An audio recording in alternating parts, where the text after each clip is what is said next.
belum ada online. Kelas hari Rabu ni lagi awal pada hari Isnin. Kelas hari Rabu ni mula lebih awal pada kelas hari Isnin. Tapi kelas hari Isnin lagi advance kan berbanding kelas hari Rabu. Sebab kelas hari Isnin yang joinnya semua pencet. Jadi kalau kelas tu mula 8.30 malam, 8.30 malam semua dah ada. Boleh jalan. Hari Rabu ni semua kerja. Ada kerja naik LRT, kerja naik KTM, biasa. Jadi kelas 8.30 datang, saya seorang duduk congkak, pukul 9 pun dia orang datang. Tak apa. Hari Di Isnin, mana tu Ustaz? Ustaz, hari Isnin orang pencen juga? Hari Isnin tu, dulu kelas dia kat Subang Jaya. Kebanyakannya semua pencen-pencen, kebanyakan. Kelas siang, kelas malam, kebanyakannya semua pencen hari Isnin. Tapi tak join yang hari Khamis punya lah, yang Isnin punya tu dengan Khamis tak kenal lah. Different group tu. Hari Isnin mula dulu, lepas kelas hari Isnin beberapa bulan baru mula kelas hari Khamis. Maksudnya kelas hari Isnin lagi advance daripada kelas hari Khamis. Hari Isnin yang advance lagi lah ya. Tak apa, insyaAllah. Mana-mana pun tak apa, insyaAllah. Ikut dia ulang lebam-lebam. Ulang lebam. Okey, baik. Kita baca doa sikit. Bismillahirrahmanirrahim. Rabbi syrah li sadri wa yassir li amri wahlul 'uqdatam min lisani yafqahu qawli. Rabbi yassir wa la tu'assir wa tammim bil khair. Ya Fattah wa bika nasta'in. Subhanaka la ilma lana illa ma 'allamtana innaka antal alimul hakim. Allahumma anfa'na bima 'allamtana wa 'allimna ma yanfa'una wa zidna ilma walhamdulillahi rabbil alamin. Hari ini ayat 68 ke 69 Puan Izzawan ni? Ikut nota saya 68 ni, ada tafsir. 68 tak ada? Tak ada huraian lah, tapi tafsir tu dah ada sebab saya tulis nota kelas Khamis dulu. Huraiannya tak ada 68. Okey, baik. Tak apa. Kalau ada tu kita mula 68 lah. Kita mula 68. Okey. Ya, baik. Wa'ada telah menjanjikan. Terjemah wa'ada telah menjanjikan. Allahu oleh Allah. Al-munafikin kepada munafik-munafik lelaki. Al-munafikin kepada munafik-munafik lelaki. Dan al-munafiqat munafik-munafik wanita. Okey, munafikin, munafik-munafik lelaki, munafiqat, munafik-munafik wanita. Salah satu cara nak kenal perkataan plural tu untuk lelaki, ya nun kat belakang ataupun waw nun kat belakang. Dan salah satu cara nak kenal lafaz plural tu untuk perempuan, alif ta kat belakang. Okey, itu salah satu cara mudah nak kenal perkataan plural tu untuk lelaki, waw nun ataupun ya nun kat belakang. Kalau perkataan plural tu untuk perempuan, alif ta kat belakang. Cuma bila lafaz lelaki didatangkan dalam Al-Quran, biasanya perempuan termasuk. Tetapi bila lafaz wanita datangkan dalam Al-Quran, lelaki confirm tidak termasuk. Contoh paling mudah nak tengok lelaki perempuan punya sifat. Bukan sifat lah, maksudnya lafaz nak kenal. Ni lafaz lelaki, ni lafaz perempuan. Okay. Kita buka sama-sama. Muka surat 422. 422 tu senang kita terjemah. Bila kita dah tahu kan, ya nun untuk lelaki, alif ta untuk perempuan, cuma buka kalau boleh saya baca ayatnya. Page 422, ayat 35.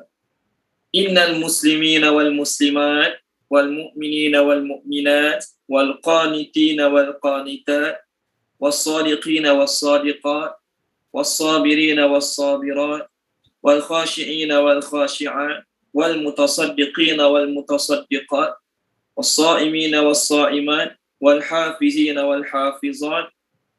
Okey, wal hafizina furujahum wal hafizat wal dzakirina Allah katsira wal dzakirati a'adda Allah lahum maghfiratan wa ajran 'azima. Kan ayat ni mudah ni. Mudah kenapa? Setiap perkataan tu didatangkan lelaki perempuan lelaki perempuan lelaki perempuan. Okey, baik. Wa dan al-kuffar orang-orang kafir. Al-kuffar orang-orang kafir telah menjanjikan oleh Allah kepada lelaki-lelaki munafik dan perempuan-perempuan munafik dan orang-orang kafir. Apa Allah janjikan? Nara jahannam, neraka jahannam. Terjemah nara jahannam, neraka jahannam. Khalidina, mereka kekal. khalidina, mereka kekal, fiha, di dalamnya. Dalamnya maksudnya dalam neraka. Fiha, dalamnya, dalam neraka. Hiya, ia. Terjemah hiya, ia. Okey, terjemah hiya, ia. Hasbuhum, cukup bagi mereka. Hasbuhum, cukup bagi mereka. Hasbuhum, cukup bagi mereka. Kita biasa baca doa hasbunallah wa ni'mal wakil ataupun hasbiyallah wa ni'mal wakil kan? Jadi ia hasbuhum, ia neraka tu cukuplah bagi mereka. Wa dan la'anahum, melaknat mereka. La'anahum, melaknat mereka. Allahu, oleh Allah. Allahu, oleh Allah. Wa dan lahum, bagi mereka. Lahum, bagi mereka. Azabun, azab. Azabun, azab.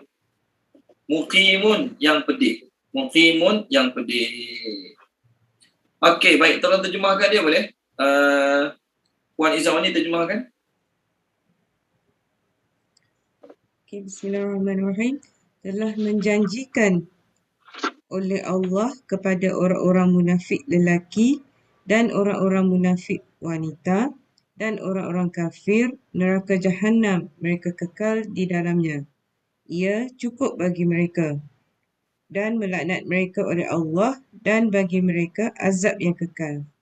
Okey, baik. Terima kasih Puan Izzawani. Allah janji pada orang munafik lelaki dan munafik perempuan. Sebab ayat minggu lepas kita, ayat terakhir minggu lepas kan, ayat yang ke-67 surah At-Taubah ni, ayat yang ke-67 surah At-Taubah ni Allah kata, orang munafik lelaki, orang munafik perempuan. Orang munafik lelaki, orang munafik perempuan, okey, mereka suka ajak kepada kemungkaran, cegah kepada kebaikan, mereka kedekut, mereka melupakan Allah, maksudnya mereka melupakan perintah-perintah Allah, mereka mengabaikan larangan-larangan Allah, okey, mereka mengabaikan larangan-larangan Allah. Mereka, Allah kata mereka adalah orang-orang yang fasik. Mereka adalah orang-orang yang fasik. Jadi untuk orang munafik, apa janji Allah untuk mereka? Allah janji untuk munafik lelaki dan munafik perempuan dan orang-orang kafir neraka Jahannam. Tuan-tuan dan puan-puan, kita nampak zahirnya orang kafir munafik mana lagi jahat. Nampak zahirnya orang kafir ya, jelas-jelas menentang Nabi, jelas-jelas menentang Islam, jelas-jelas mereject, menolak Al-Quran. Tetapi di sisi Allah, orang munafik lagi Allah benci berbanding orang kafir. Di sisi Allah, orang munafik lebih Allah benci berbanding dengan orang-orang kafir. Sebab tu, dalam neraka nanti, orang munafik duduk bawah sekali. Puan Zakiyah tolong baca boleh? Muka surat 100, surah An-Nisa. Muka surat 100, surah An-Nisa. Ya ke 100? 101. 101 ayat 145. Ustaz, 101.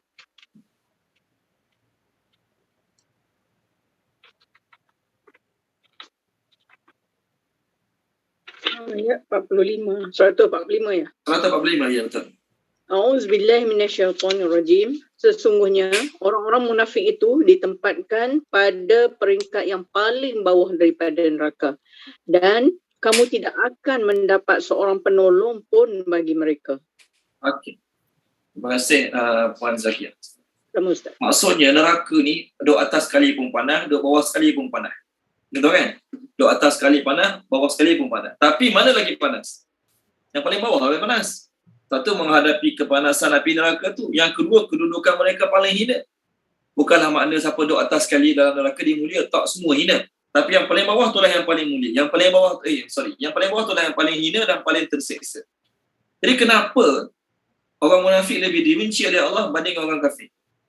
Orang kafir, bila dia menunjukkan dengan jelas kekafiran dia pada Nabi dan orang Islam, maka orang Islam sentiasa berwaspada, berhati-hati terhadap orang kafir. Kita tahu dia musuh.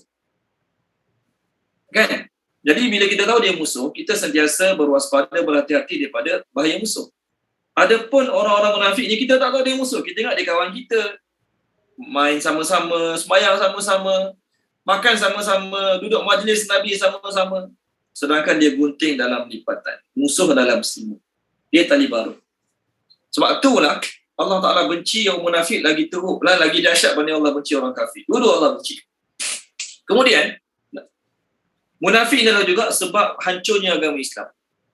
Orang Islam, dia mampu bertahan daripada kuasa jahat luar. Maksudnya orang Islam ada sentiasa, ni setelah kewafatan Nabi, setelah kewafatan sahabat-sahabat, zaman jenazah 200-300 tahun lepas pada tu, orang Islam merosak melalui dalaman. Munafik yang masuk Islam tu merosakkan Islam pada dalam. Orang Islam sentiasa berwaspada, berhati-hati daripada ancaman musuh luar. Tapi musuh dalam selimut yang duduk sebagai orang Islam tapi sebenarnya munafik, mereka lah yang telah merosakkan agama Islam daripada dalam. Sebab tu Allah Subhanahu Wa Taala benci mereka lebih pada orang kafir. Yang ketiga, sebab apa? Antara orang kafir dengan orang munafik, tuan-tuan dan puan-puan, antara orang kafir dengan orang munafik, siapa lagi banyak dengar ceramah Nabi? Siapa lagi banyak masa bernama Nabi? Siapa lagi banyak masa bersama Nabi? Munafik. Munafik. Dia orang banyak masa bersama Nabi, dia orang semayang belakang Nabi. Setiap kali turun ayat baru, dia orang dengar dulu. Orang kafir kadang-kadang dengar, kadang-kadang tak dengar. Tapi orang kafir bila Nabi nak sampaikan, ada yang lari, tutup telinga, buat tak dengar. Orang munafik ni masa Nabi sampaikan ayat Quran, masa Nabi sampaikan tazkirah, peringatan, nasihat dan sebagainya, dia dengar. Tawajuh. Depan sekali. Contohlah.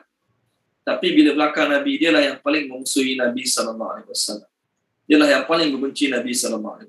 Sebab itulah Allah Ta'ala benci sangat pada munafik berbanding dengan orang kafir. Orang kafir Allah benci juga, tapi munafik lagi benci. Maksudnya, di sisi Allah, orang munafik ni, kalau betul-betul dia ubah hati dia jadi orang mukmin, dia mungkin boleh jadi sama tahap macam sahabat-sahabat Nabi yang lain. Dia mungkin boleh jadi sama tahap macam Abu Bakar, Umar ataupun sahabat-sahabat yang lain. Sebab dia banyak dengar tazkirah Nabi, banyak dengar nasihat Nabi live. Kita dapat nasihat daripada Nabi melalui orang-orang yang sampai kat kita. Rantaian sanad. Mereka tak dengar live melalui mulut Nabi, tapi mereka pilih untuk kafir. Sebab itulah Allah benci mereka. Allah sebut nama mereka dulu. Munafik lelaki, munafik perempuan, barulah nama orang kafir. Okey, baik. Mereka orang munafik sama macam orang kafir juga kekal dalam neraka selama-lamanya. Okey, kekal dalam neraka selama-lamanya. Lalu Allah kata dalam ayat ni, ya hasbuhum. Maksudnya macam ni. Tuan-tuan dan puan-puan, ada setengah orang bila cakap elok-elok, nasihat elok-elok, okey, cakap elok-elok, nasihat elok-elok, tak nak dengar, tak nak berubah juga. Jadi kita kata apa dia? Dia tu nak kena makan penampar je baru ada akal tu. Jadi cakap tak jadi, nasihat elok tak jadi, tegur tak jadi, marah pun tak jadi. Jadi dia tu nak kena penampar tu. Kena penampar baru dia sedar, kena penampar baru dia ada akal. Kena penampar baru dia tahu yang dia salah. Ini seolah-olah ayat kita. Kita nak marah pada seseorang. Jadi Allah nak marah pada orang munafik ni, Allah kata apa dia? Munafik ni, aku warning, aku beri ancaman, aku sindir, aku perli, aku tolongkan ayat, dedahkan kejahatan mereka. Aku beri ancaman macam-macam terhadap mereka. Mereka pun tak tahu. Tidaklah ada perasaan malu ke, ada perasaan nak berubah, tak ada. Jadi Allah Ta'ala kata apa dia? Ubat untuk orang munafik ni satu je. Apa dia? Neraka. Tu je. Warning tak jadi, beri ancaman tu, ancaman ni, sindir ke, turunkan ayat, perli, sindir mereka, semua tak jadi. Okay, nasihat elok tak jadi, turunkan ayat, encourage mereka pun tak jadi. Jadi ubat untuk orang munafik ni satu je. Apa dia? Neraka. Tu je ubat dia. Tak ada lah ubat lain. Cakap elok tak jadi, nasihat tak jadi. Jadi ubat dia satu je. Neraka. Itulah cukup bagi mereka. Sebab apa? Selain neraka tak boleh ubah mereka. Turunlah malaikat Jibril, malaikat Mikail, semua turun cakap elok-elok pada mereka pun tak jadi juga. Macam itulah ayat seolah-olah ni. Jadi yang boleh ubah mereka apa dia? Neraka. Masuk neraka settle. Masuk neraka settle. Macam itulah masuk ayat. Boleh? Kemudian Allah Ta'ala kata, Allah Subhanahu Wa Ta'ala kata lagi dalam ayat ni, Allah Ta'ala kata pada dalam ayat ni, sekejap Okay, Allah Ta'ala kata dalam ayat ni, Allah laknat mereka. Apa makna Allah laknat mereka? Allah akan menjauhkan mereka daripada rahmat Allah. Laknat ni lawan dia rahmat. Orang yang dapat rahmat, dia terselamat daripada laknat. Orang yang tak dapat rahmat, dia diselubungi oleh laknat. Apa makna laknat? Laknat. Oh, dia kena laknat dengan Allah. Kenapa? Muka dia hudud. Dia kena laknat dengan Allah, muka dia hitam. Bukan. Laknat daripada Allah ni apa dia? Jauh daripada rahmat Allah. Orang kena laknat dia tak semestinya hidup dia susah. Tak semestinya muka dia kena hudud. Kehidupan dia kena kucak-kacik. Tak. Kadang-kadang muka dia handsome, pakaian dia kemas. Okay? Tapi dia tak semayang, tak rasa apa-apa. Dia tak puasa bulan Ramadan, tak rasa apa-apa. Dia terlibat dengan dosa maksiat hari, tak rasa apa-apa. Itulah orang kena laknat. Apa makna laknat? Jauh daripada rahmat Allah. Perkara-perkara yang buat kita lupa pada Allah, semua tu termasuk dalam kategori laknat. Perkara-perkara yang buat kita ingat, perkara-perkara yang buat kita dekat dengan Allah, perkara-perkara yang buat kita sentiasa ingat Allah, tu rahmat. Tengok TV, tengok tazkirah. Dengar radio IQ dengan tazkirah.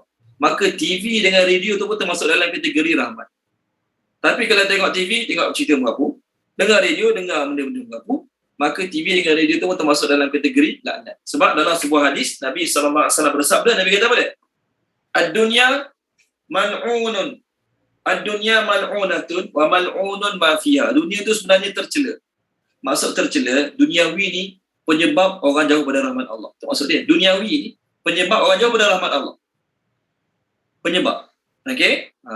Wa mal'unatun ma fiha, dan apa saja yang ada dalam dunia, semua tu tercela. Illa melainkan empat kategori yang tak tercela. Melainkan zikrullah, ingat Allah. Orang yang ingat Allah, dia terselamat daripada laknat. Okey, zikrullah. Yang kedua, wama walaha. Apa yang membawa kita ingat pada Allah? Lagu nasyid ke, selawat ke, zikir ke, tasbih ke, apa lagi? Dengar tazkirah kat masjid ke, dengar tazkirah kat TV ke, masuk kelas agama ke. Apa saja buat kita ingat pada Allah, tu terlepas daripada kategori laknat. Nampak? Pertama, ingat Allah. Yang kedua, apa saja amalan yang bawa kita ingat Allah. Right? Zikir tu ingat Allah lah. Semayang, baca Quran, dengar tazkirah, dengar orang selawat, majlis tahlil, majlis zikir. Okey? Apa saja? Tengok TV, dengar tazkirah pasal Allah. Dengar radio, dengar tazkirah untuk ingat pada Allah. Masuk kelas, membincangkan ayat-ayat Allah. Apa saja yang bawa kita dekat dengan Allah, tu terselamat daripada laknat. Yang ketiga apa? Alimun, orang mengajar.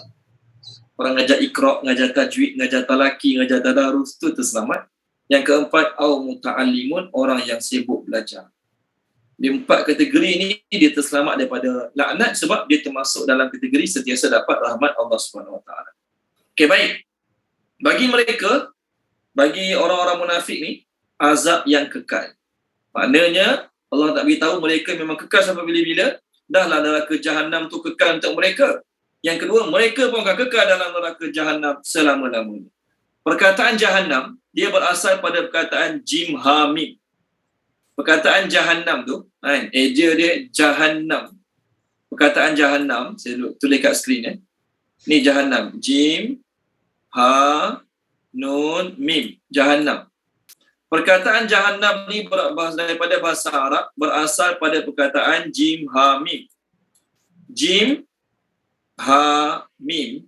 Dalam bahasa Arab maksudnya apa dia? Bersangatan gelap. Jahimah. Jahimah ni maksudnya bersangatan gelap. Gelap-gelap jahimah. Ditambah nun, nun ni dipanggil nun emphasize. Nun emphasize. Nun penekanan yang sangat-sangat. Jadi ditambah nun untuk tunjuk apa dia? Dia bukan sangat gelap, tetapi dia memang sangat-sangat gelap. Tu Allah Ta'ala sebut neraka jahanam tu. Kerana apa? Sebab dia sangat-sangat gelap. Sebab tu dia panggil neraka jahanam. Dalam sebuah hadis, Nabi SAW, okay, hadis ni diriwayatkan oleh Imam Ahmad. Satu hari, Jibril jumpa Nabi SAW. Maka Nabi SAW cakap pada Jibril, Ya Jibril, sifli jahannam. Wahai Jibril, wahai Jibril, boleh tak cerita pada aku tentang neraka jahannam? Hadis ini daripada Anas bin Malik radhiyallahu anhu. Daripada Anas bin Malik radhiyallahu anhu. Nabi kata, wahai Jibril, boleh tak cerita pada aku tentang jahannam? Maka Jibril kata, na'am, boleh. Inna Allah Ta'ala lamma khalaqa jahannam awqada 'alaiha alfasanatin fahmarrat. Allah Ta'ala bila buat neraka jahanam, Allah panaskan neraka jahanam tu sampai api jadi merah. Api neraka jadi merah. Berapa lama? 1000 tahun. Allah panaskan selama 1000 tahun sampai merah api neraka jahanam.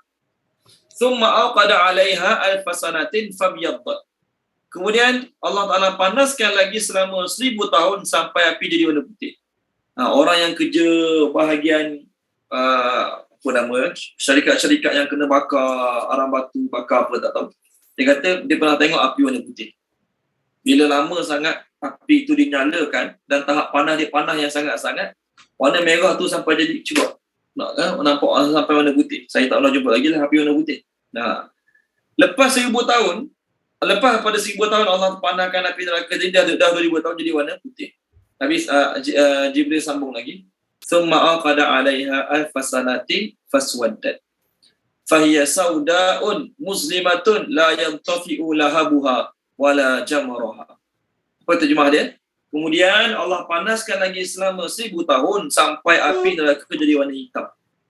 Maka dia hitam yang sangat-sangat gelap.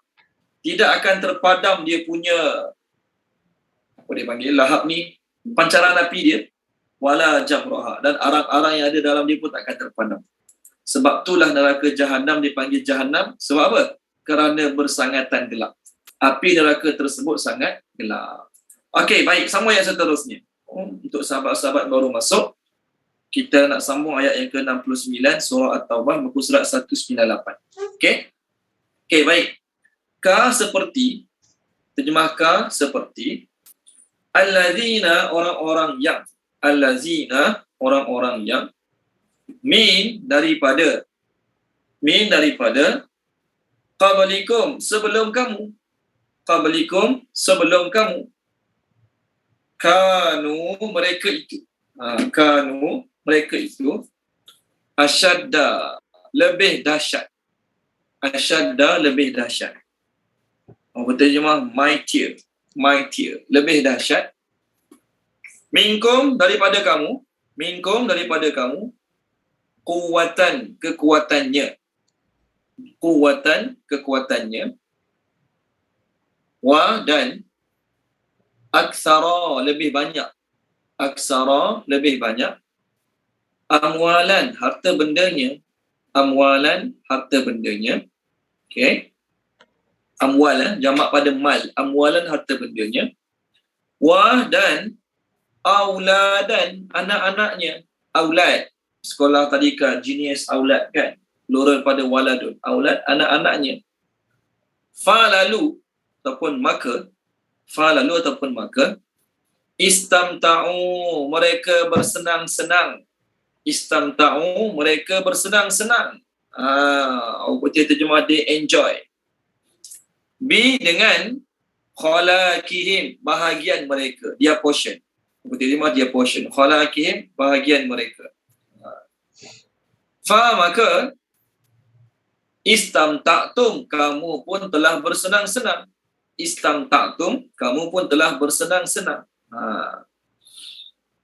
Bi dengan khalaqikum bahagian kamu, okey. Kama sebagaimana, biasa kita sebut kama dalam tayat akhir kan, kama sallaita ala Ibrahim, kama barakta ala Ibrahim, okey. Istamta'a telah bersenang-senang, okey. Allazina orang-orang yang, okey. Min daripada qablikum sebelum kamu, bi dengan khalaqihim bahagian mereka,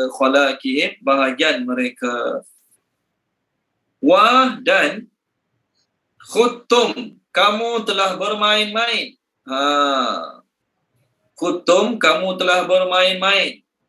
maksudnya kamu buat benda yang cakap sia-sia, cakap benda tak ada faedah. Orang putih terjemah apa tahu? Indulge. INDULGED.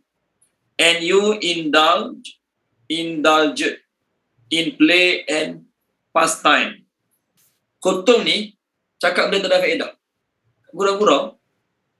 Daripada perkataan khutum ni, kalau kita tengok ayat minggu lepas, muka surat 197 kan? Minggu lepas, muka surat 197, ayat 65. Tolong baca boleh tak, Puan Norazila? Puan Norazila tolong baca ayat 95. Minggu lepas punya ayat. Ada, Puan Norazila?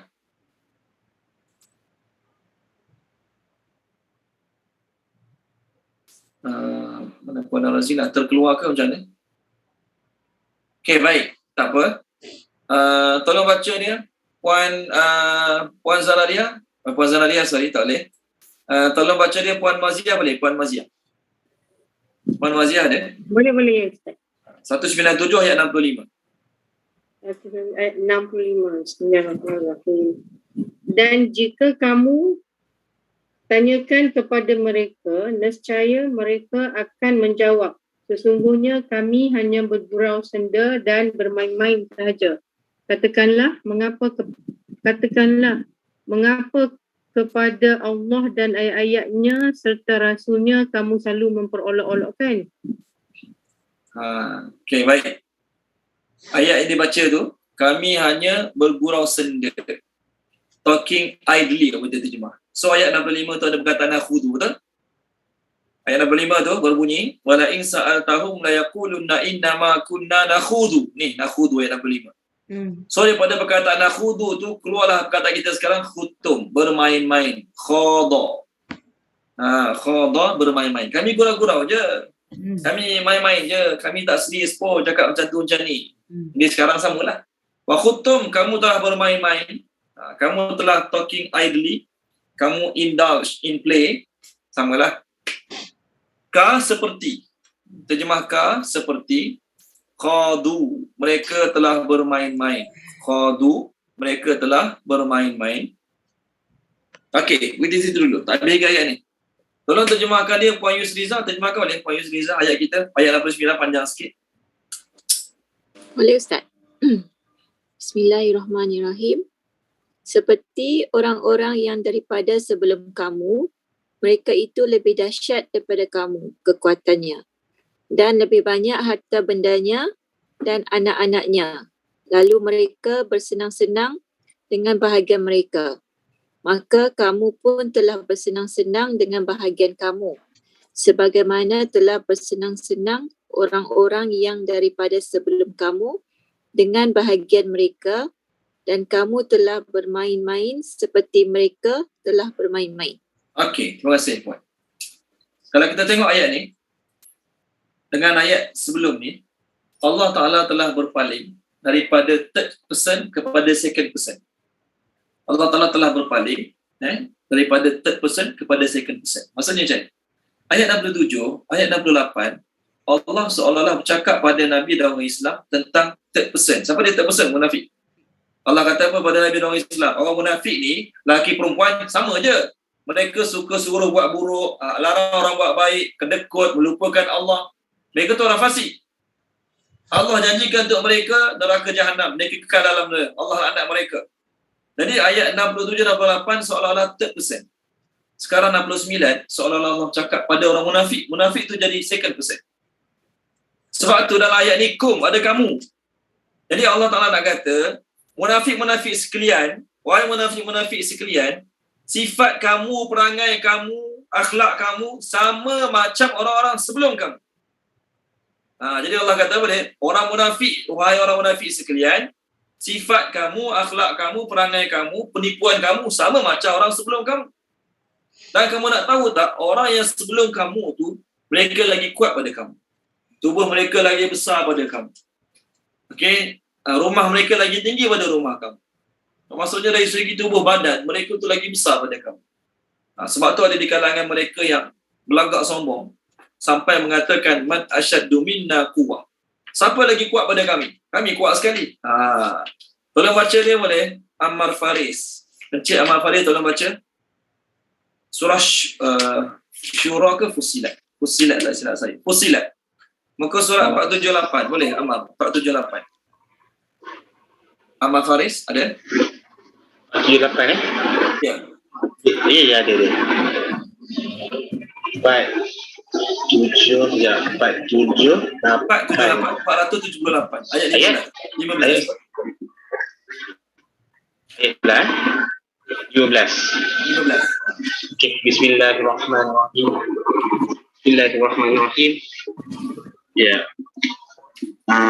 Adapun kaum Ad, mereka berlaku sombong, takabur di muka bumi dengan tiada sebarang alasan yang benar, serta berkata siapa yang lebih kuat daripada kami dan mengapa mereka bersikap demikian. Tidakkah mereka memerhati bahawa Allah SWT yang menciptakan mereka dari tiada kepada ada adalah lebih besar kekuatannya daripada mereka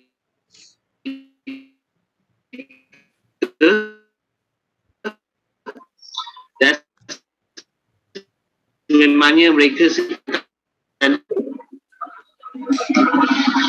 Okey, baik. Terima kasih Amal. Okey. Walaupun betul-betul tapi tak apa, kita dapat yang mula-mula tu. Poin saya yang mula-mula. Allah Ta'ala kata pada dia, kaum Ad, mereka ni sombong dengan berkata, siapa lagi kuat pada kita? Mana ada orang, mana ada kaum yang sebelum kita lagi kuat pada kita? Mereka lagi kuat pada kamu, wahai orang Quraisy. Wahai munafik. Tak susah pun Allah Ta'ala nak hancurkan mereka, tak susah pun Allah nak binasakan mereka. Kenapa Allah cakap macam ni pada orang Mekah, pada orang munafik? Sebab ada di antara mereka yang bangga anak ramai. Ada di antara mereka yang bangga harta banyak. Sehingga kan mereka yang telah di-warning berkali-kali mengatakan, tengok muka surat 432, boleh? Muka surat 432, tolong baca dia. Puan Nur Azhar, tolong baca Puan Nur Azhar. 432 boleh?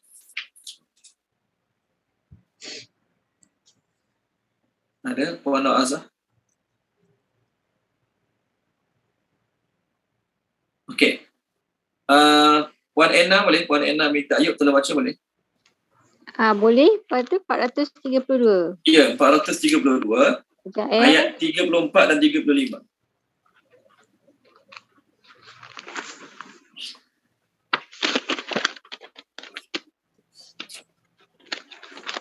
Auzubillahi Bismillahirrahmanirrahim. Dan setiap kami mengutus seorang pemberi peringatan kepada suatu negeri. Orang-orang yang hidup mewah di negeri itu berkata, kami benar-benar mengingkari apa yang kamu sampaikan sebagai utusan. Dan mereka berkata, kami memiliki lebih banyak harta dan anak-anak daripada kamu dan kami tidak akan diazab. Terima kasih Puan Enna. Ni, kenyataan sombong daripada orang kafir zaman Nabi Muhammad SAW. Dia kata kami dia lagi ramai anak pada kamu. Kami lagi banyak harta pada kamu. So kami takkan kena azabnya. Kami takkan diapa-apakannya. Kami duit banyak, harta banyak, anak ramai boleh backup kami. Anak kami semua dah besar-besar, boleh tolong kami. Maka Allah Ta'ala nak warning mereka. Allah kata apa dia?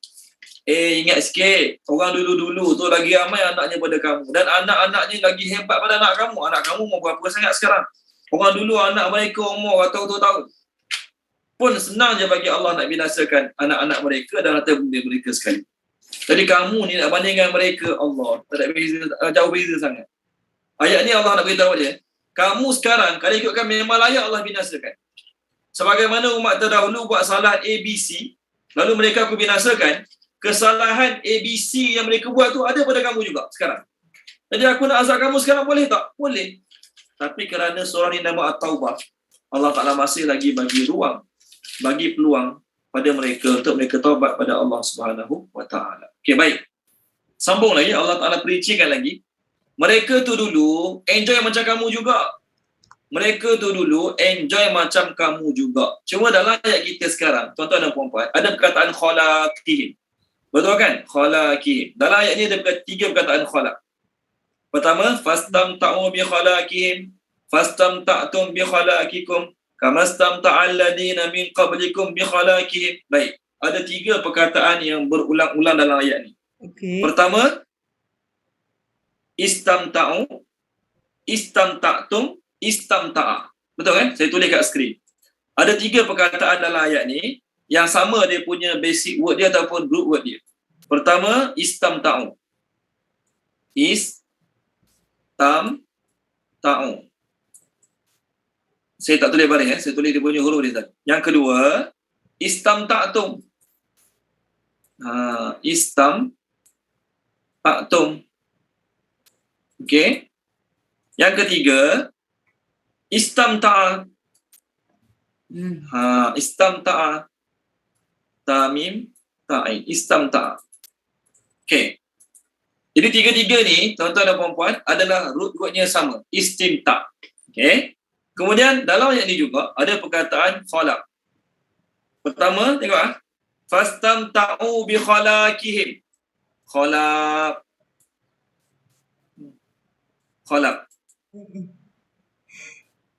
Yang kedua, istamta'tum bi khalaqikum. Khalaq lagi. Khalaq.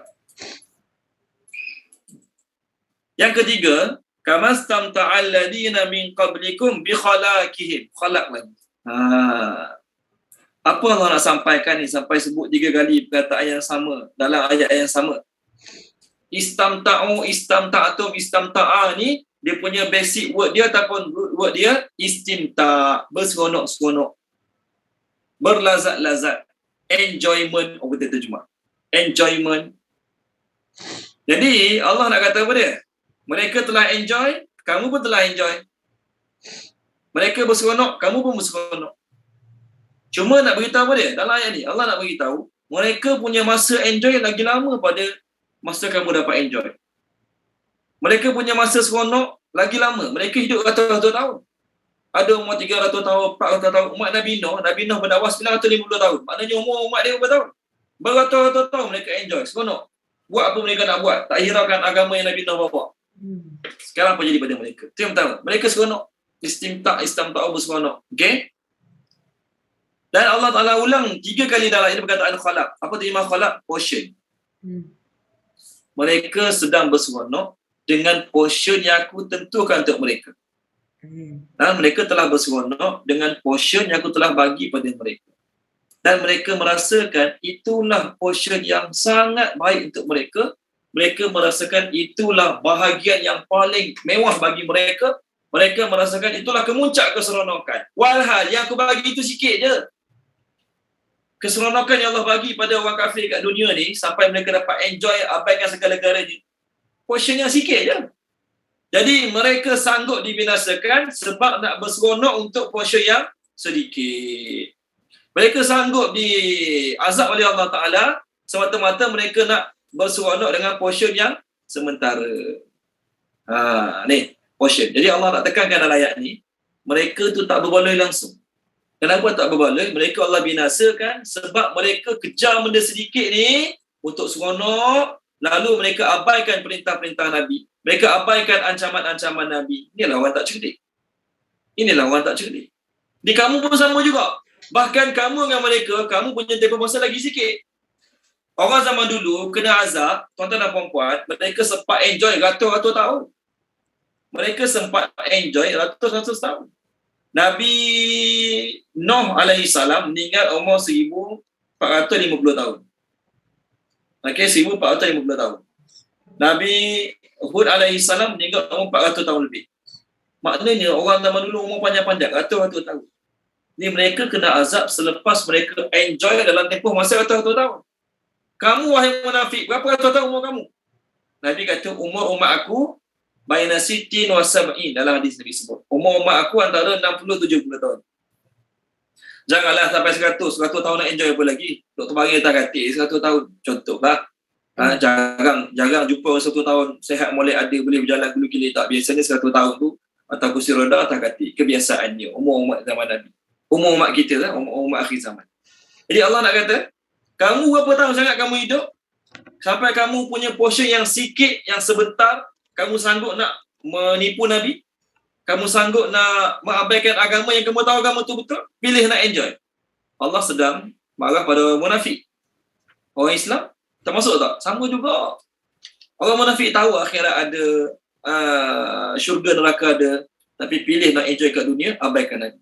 Orang Islam tahu juga akhirat ada, syurga ada, neraka ada, tapi pilih nak enjoy kat dunia, abaikan akhirat. Siapa kita? Kata apa saya refer tadi? Khalaq. Tengok orang-orang yang nak dunia, doa pun tak dunia, tak fikir akhirat langsung. Allah kata apa dia? Khalaq. Tengok muka surat 31 boleh? Muka surat 31. Ya, muka surat 31. Muka surat 31, tolong baca dia. Okey. Tolong baca dia Puan Izzah ni. Muka surat 31.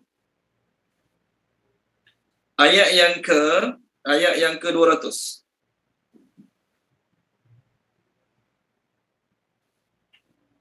Muka surat 31 ayat 200. Surah Al-Baqarah. Biasa kita baca ayat ni dalam doa kita. Ada Puan Izzah ni? Sekejap Ustaz. Ustaz.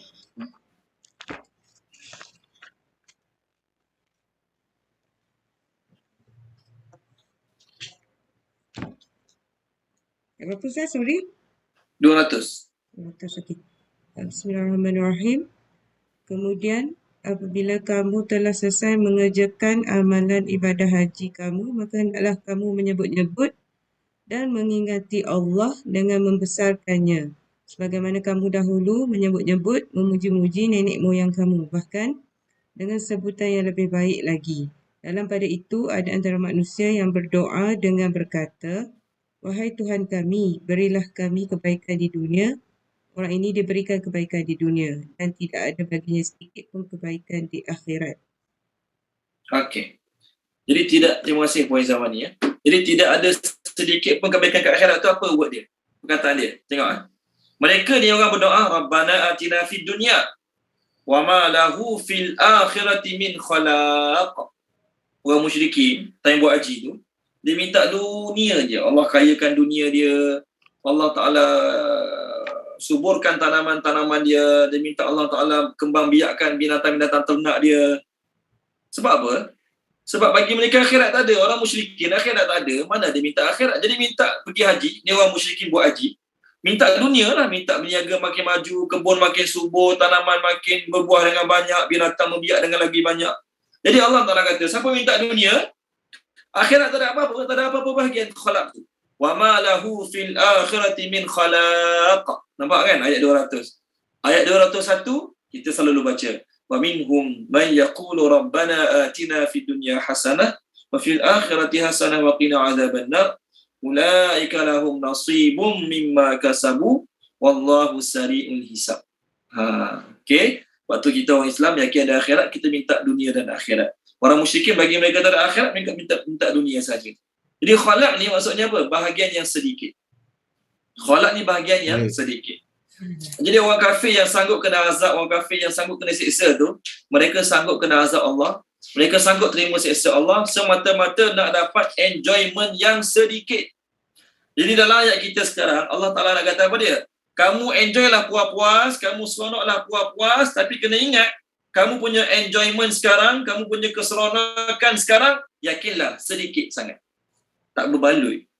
Tak berbaloi kamu banding umat terdahulu. Umat terdahulu dapat juga enjoy 200 tahun, 300 tahun, baru kena azab. Kamu 60 tahun enjoy. 70 tahun enjoy.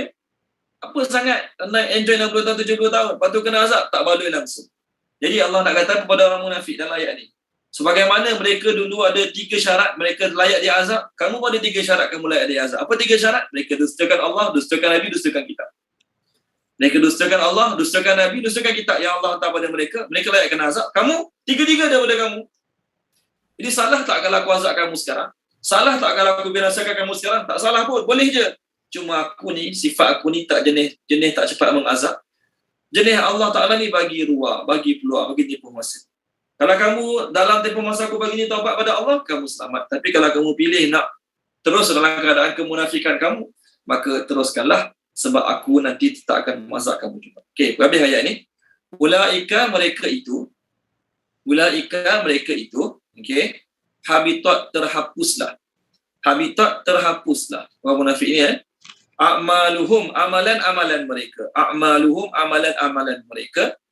Di ad-dunya, dunia, wa dan al-akhirah, akhirat, wa dan ulaika mereka itu, hum mereka lah, al-khasirun, orang-orang yang rugi. Al-khasirun, orang-orang yang rugi. Okey, baik, terjemahkan dia, Puan Zakiah. Terjemahkan boleh, Puan Zakiah. Ustaz, auzubillahi minasyaitonirrajim. Mereka itu terhapuslah amalan-amalan mereka di dunia dan akhirat, dan merekalah orang-orang yang rugi. Okey, baik, terima kasih Puan Zakiah. Allah Ta'ala sebut orang munafik ni terhapuslah amalan-amalan mereka di dunia dan di akhirat. Apa maksud amalan mereka di dunia? Macam ni, orang munafik zaman Nabi ada 2 kategori. Kategori pertama, munafik yang sebelum ni Yahudi ataupun Nasrani. Munafik yang kedua, sebelum ni mereka musyrikin. Nampak? Munafik zaman Nabi ada 2 kategori. Kategori pertama, munafik yang sebelum ni mereka ahli kitab. Maksudnya mereka sebelum ni Yahudi ataupun Nasrani. Manakala munafik yang kedua, mereka sebelum ni adalah orang musyrikin. Dua-dua dia kita jangan kata munafik zaman Nabi ada kita saja. Tak, orang-orang Arab Badui pun ada juga jadi munafik. Mana dalil dia? Dulu saya pun mula-mula dululah buat kelas ni, saya ingatkan munafik tu orang Yahudi Nasrani je ada. Tak. Orang Badui pun ada juga munafik tahu. Mana dalil dia? Tengok muka surat 202. Boleh tak muka surat 202?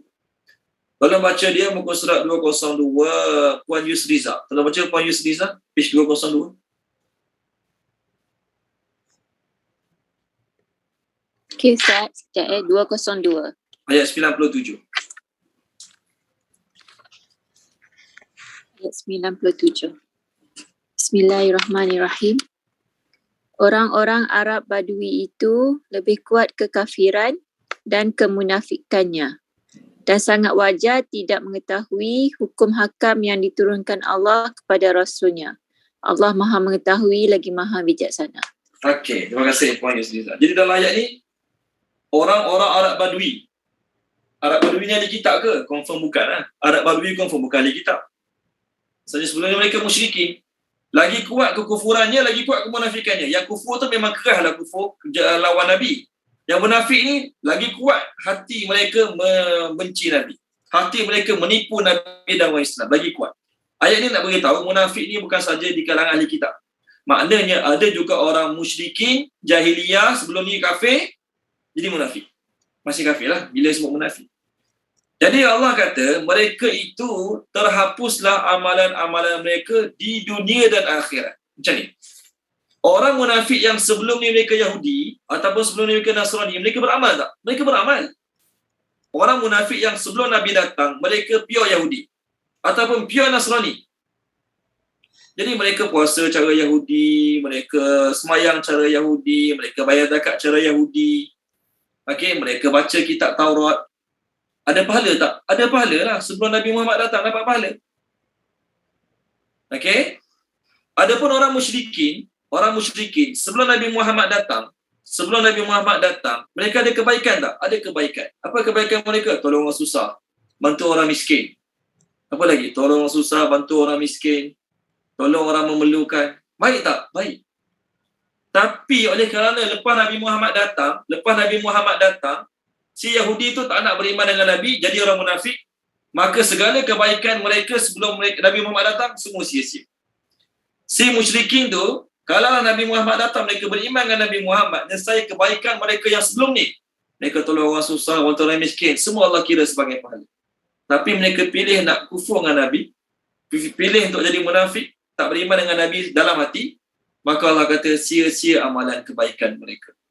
Sama ada yang ikut ajaran Yahudi sebelum ni, ataupun yang tolong orang dunia kat susah ni, tolong orang-orang yang susah, membantu orang miskin, bagi sumbangan, bagi makan, bantu telayan tetamu, semua sia-sia amalan mereka dunia dan akhirat. Tuan-tuan dan puan-puan, ada orang yang Allah balas kebaikan mereka kat dunia. Tapi munafik ni, Allah Ta'ala tak nak balas pun kebaikan mereka kat dunia. Kat akhirat pun lagilah Allah tak balas. Mereka itulah orang-orang yang sangat-sangat rugi, orang yang paling rugi. Kenapa? Mereka munafik ni, kalau mereka pilih nak beriman dengan Nabi, mereka jauh lagi baik pada kita. Sebab kita beriman dengan Nabi ni melalui rantaian sanad. Kita dengar pada orang ni, dengar pada orang ni. Melalui 25 orang, 27 orang guru, baru sampai ilmu Nabi pada kita. Okay, baru sampai ilmu Nabi pada kita. Mereka dengar ilmu daripada mulut Nabi live masuk dalam telinga mereka. Munafik ni. Tapi mereka pilih nak reject juga, tak nak beriman juga. Maka Allah kata, mereka itulah orang-orang yang rugi. Mereka itulah orang-orang yang rugi. Hari akhirat banyak nama. Tapi salah satu nama hari akhirat adalah Yaumul Khusran. Yaumul Khusran. Apa tema Yaumul Khusran? Hari kerugian. Ramai orang-orang berasa rugi pada hari tersebut. Mereka dah ada peluang untuk dapat pahala yang banyak, tapi mereka sia-siakannya, maka mereka itulah orang-orang yang rugi. Jadi kita orang Islam, confirm boleh masuk syurga. Kalau kita tak buat dosa, kita lagi semayang, puasa bulan Ramadan, boleh masuk syurga. Tapi sebenarnya kita masih lagi termasuk dalam kategori rugi. Sebab apa? Sepatutnya masa kita tu, kita boleh buat ibadat banyak lagi. Tuan-tuan, kalau kita orang Islam jaga semayang, bayar zakat, puasa bulan Ramadan, tak derhaka pada mak ayah, tunaikan kewajipan pada anak isteri, tak ganggu jin dan jiran, kita dah boleh masuk syurga. Okey? Tapi kenapa kita beramal? Kenapa kita beramal? Pertama, sebab kita nak jadi orang yang terus masuk syurga, tak nak masuk neraka terlebih dahulu. Yang kedua, kita beramal sebab Nabi tak ajar kita perasaan berpada dengan kebaikan. Cukup dah aku ni baik lah, tak mencuri, tak zina, tak minum arak, tak makan duit haram, tak ambil rasuah, masuk syurga lah. Nabi tak ajar kita macam tu. Nabi ajar kita sentiasa kena rasa tak cukup, sentiasa kena rasa tak puas dalam buat amal kebaikan. Okey, baik. Walau bagaimanapun, ke akhirat nanti, orang Islam masih lagi rugi. Kenapa rugi? Ada orang 60 tahun ni, dalam hidup dia 60 tahun ni, dia dapat buat contoh 10 tan pahala. Contoh ni sekadar contoh lah. Dengan puasa dia, dengan semayang dia, dengan Quran dia, dengan zikir, dapat buat 10 tan pahala. Umurnya 60 tahun, contoh. Meninggal dunia lepas 60, contoh. Tapi ada orang, umur 60. Tapi dia punya stok pahala dia, walaupun dia mati umur 60, tapi stok pahala dia 25 tan, lagi banyak pada seorang lagi. Tahu tak kenapa dia jadi macam tu? Sebab, walaupun dia dah mati, tapi stok pahala masih berjalan. Siapa dia? Orang buat 4 perkara tadi. Dalam surah Al-As. Demi masa, sesungguhnya semua manusia dalam kerugian. Kecuali orang beriman, beramal soleh, dan berpesan-pesan perkara yang benar, berpesan-pesan dengan kesabaran. Orang yang pertama kedua mudah. Beriman, beramal soleh mudah. Maksudnya kita, amalan tu boleh bagi kita je. Tak ada orang marah. Kita nak beriman tinggi-tinggi, nak beramal soleh banyak-banyak. Tak ada orang marah, tak ada orang komplain, tak ada orang buat report, tak ada orang mengata, tak ada orang nak kecap. Tapi bila kita mula pesan kat orang perkara yang benar, nasihat orang perkara yang benar, kita sabar, pesan lagi, maka masa tu kita mula kena kecam, kita mula kena kutuk, kita mula kena marah, kita buat juga. Apa kesan dia? Kesan dia ialah lepas kita mati, orang yang dengar nasihat kita, orang yang dengar kita punya kata-kata hikmah ke, pengajaran ke, dia buat apa kita buat, dia buat apa kita sampaikan, kita dah mati tapi pahala masih lagi masuk. Ataupun kita tak mati lagi. Ni sekadar contoh. Kita ajak 10 orang lelaki jaga solat Jumaat.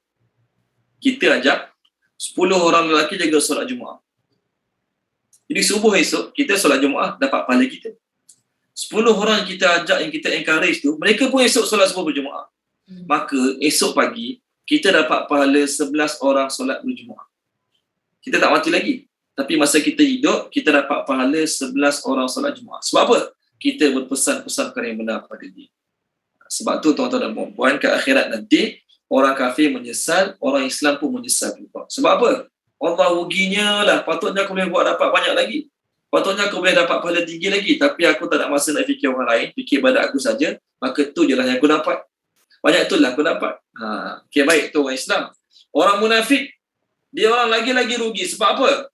Dia orang hidup dengan Nabi, dengar ceramah Nabi, tengok muka Nabi, tengok akhlak Nabi. Tapi mereka masih pilih untuk jadi orang kufur dengan Nabi. Maka mereka lah orang-orang yang paling menyesal. Mereka lah orang-orang yang paling menyesal. Okay? Hari akhirat ada nama hari pengakuan, ada nama hari penyesalan, ada nama hari yang rugi. Okay? Sebab apa? Sebab semua perasaan-perasaan tu terkumpul pada hari akhirat. Sebab tu kita ni, setiap minggu ada khutbah Jumaat, setiap minggu dipesan takwa pada Allah, buat amal tu, buat amal ni. Sebab apa? Pesanan selalu dipesan. Walau kita tahu tujuan dia apa dia? Supaya kita tak jadi orang yang rugi. Kita cakap mak kita awal tahun kita cakap mak kita, mak bulan 6 ni, ujung bulan 6 ada periksa IPSR contoh. Kita yang cakap pada mak kita tarikh IPSR 29 bulan 6. Jadi mak kita tahu tarikh IPSR daripada kita. Ni sekadar contoh. Tapi kita ni tengok TV banyak, main telefon banyak, baca buku kurang. Jadi mak kita pula cakap, awak tu banyak tengok TV, awak tahu tak ujung bulan 6 awak periksa. Kita pun jawab pada mak kita, mak, takkan saya tak tahu ujung bulan ni saya periksa. Saya yang beritahu tarikh tu pada mak. Betul kan? Mak kita tak tahu tarikh periksa, kita beritahu mak kita tarikh periksa bila. Tapi oleh kerana kita malas baca buku, tengok TV banyak, main telefon banyak, maka mak kita pesan, banyak tengok TV nampak, banyak main telefon nampak, awak tak baca buku ke, tak periksa ujung bulan 6 ni? Tuan-tuan, yang beritahu tarikh tu kita beritahu mak kita. Maknanya kita lagi ingat tarikh tu berbanding mak kita, betul kan? Tapi sebagai orang yang sayangkan anak, pesan sokmo, ingatkan sokmo. Mak tu tak fikir apa dah? Alah, aku tak beritahu lah dia nak periksa. Dia tahu dia nak periksa. Dia yang beritahu tarikh kepada aku tarikh periksa. Tak. Kita beritahu mak kita tarikh nak periksa, tapi mak kita yang banyak bunyi tentang tarikh periksa. Awak tahu tak hujung bulan ni awak periksa? Kita kalau nakal sikit kita jawab, tahulah mak, saya yang beritahu tadi tu kat mak. Betul kan? Tapi nak ceritanya, mak sayang kita, dia pesan sokmo kita. Apa tengok TV banyak, main telefon banyak, bila baca buku, bila nak baca buku, pesan sokmo kat kita. Contoh juga tuan-tuan dan puan-puan. Allah Ta'ala sayang kita. Kalau Allah Ta'ala nak sekadar nak beritahu, kiamat ni nanti berlaku gini dah cukup. Nak prepare tak prepare sudah. Allah Ta'ala sayang kita, berkali-kali Allah sebut, hari kiamat nanti ramai orang rugi. Hari kiamat nanti ramai orang menyesal. Hari kiamat nanti ramai orang tertunduk malu. Hari kiamat nanti ramai orang yang tertunduk malu, ramai orang yang menyesal, ramai orang yang terpaksa mengaku kesalahan dia. Allah pesan berkali-kali sebab Allah sayang kita. Allah sayang kita. Kalau Allah sekadar nak beritahu sekali je. Nanti ada berlaku kiamat, berlaku gini, dah stop. Ayat lain semua Allah ajar semayang, ajar puasa, ajar ibadat tu, ibadat ni dah selesai. Tapi Allah ulang berkali-kali, nak suruh apa? Kita prepare. Mak kita pun nak cakap kali-kali. Hujung bulan 6 periksa, adik oi. Hujung bulan dia periksa, kakaknya oi. Walhal kita yang beritahu tarikh tu pada mak kita. Tapi kenapa sokmo cakap macam tu? Nak suruh kita prepare agar kita lepas periksa nanti tak menyesal. Agar kita dapat jawab soalan dengan baik. Itu sayang mak pada anak. Allah Ta'ala sayang kita. Allah hantar Nabi, Allah bagi macam-macam kitab. Dalam satu kitab Quran ni saja pun dah berkali-kali ayat Allah cerita pasal kiamat rugi. Perkataan rugi dalam Quran banyak sangat. Allah Ta'ala cerita. Apa tujuan dia? Tak suruh kita jangan rugi ke akhirat nanti. Okey, baik. Kat mana kita tadi? Sama ayat seterusnya. Tuan-tuan dan puan-puan, kita dah bincang sebelum ni. Ada 4 perkara yang menyebabkan amalan sia-sia. Kita ringkaskan. Ada 4 perkara yang menyebabkan amalan sia-sia. Pertama, orang kafir.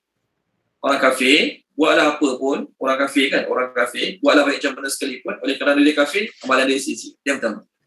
Yang kedua, orang Islam yang tak semayang. Dia Islam, alhamdulillah lah, dia Islam, ada kalimah syahadah, ada kalimah tauhid dalam diri dia, tapi tak semayang.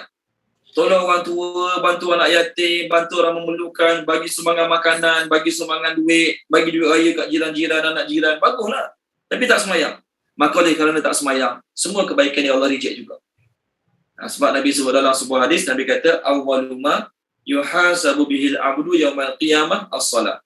Idza saluhat sa'iru amali, wa idza fasadat sa'iru amali.